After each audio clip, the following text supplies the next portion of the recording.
So yesterday I showed you how to solve these quadratic linear systems, a system with one parabola and one line, by graphing them and figuring out the places they intersect. And I wanted to show you how to do that again today without graphing. We're going to use the substitution method, which, I remember we used that with linear equations, and it's about the same. We're going to isolate a variable and then plug it into the other equation. But I'm only going to give you equations where the variables are isolated. Notice this is in standard form and this is in slope-intercept form.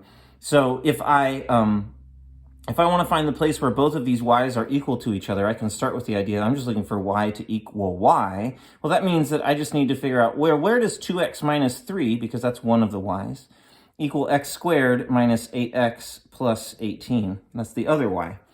And now I can actually solve this equation. I can figure out what x would make this true.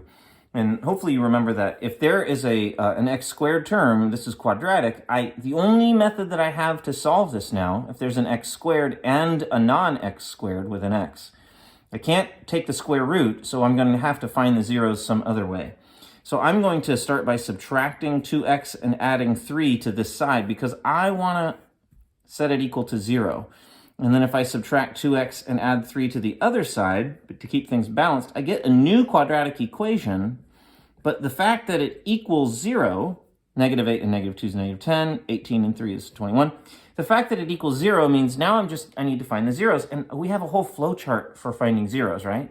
So I'm going to ask myself first, can I factor it? Let's see if that's possible. Let's see here, 7 times 3. I immediately think of 7 times 3 to equal 21. And 7 plus 3 is 10. However, it's supposed to be negative 10. What if I make them both negative? That'll work. So that means x minus 7 times x minus 3 is what this factors out to. And therefore, I know that the zeros are when x equals 7 and when x equals 3. Positive 7 and positive 3. However, I'm not done because I don't know what the y's equal.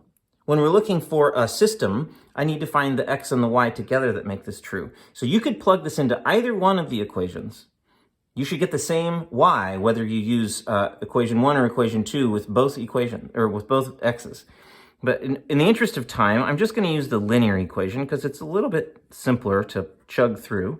I'm plugging in x equals 3. And so 2 times 3 is 6, and 6 take away 3 is 3. And so that means that one of the solutions that these two equations have in common is 3, 3. The other solution would be when x equals 7. So let's do 2 times 7 minus 3. That's 14, take away 3 is 11. So the other common solution is 7, 11.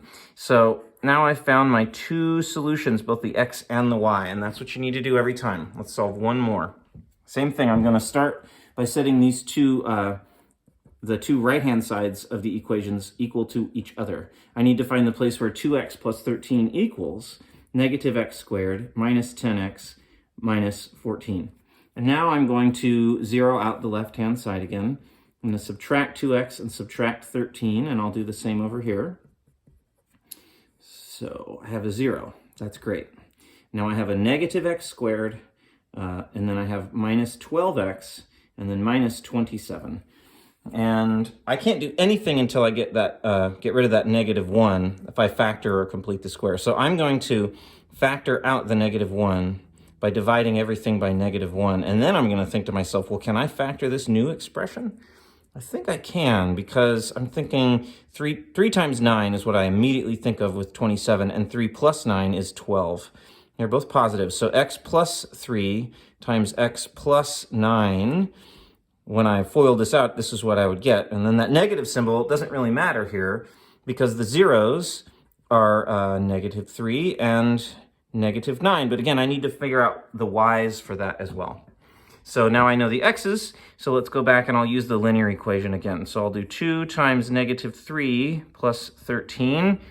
Well, that's negative 6 plus 13 is 7. So that means negative 3 comma 7 is one of the common solutions. Let's find the other one. 2 times negative 9 plus 13. It's negative 18 plus 13 is negative 5. And so the other common solution is negative 9 comma negative 5. So all of the practice problems I provided for you should be similar to these in that you'll have two solutions and they should all be rational numbers. Good luck.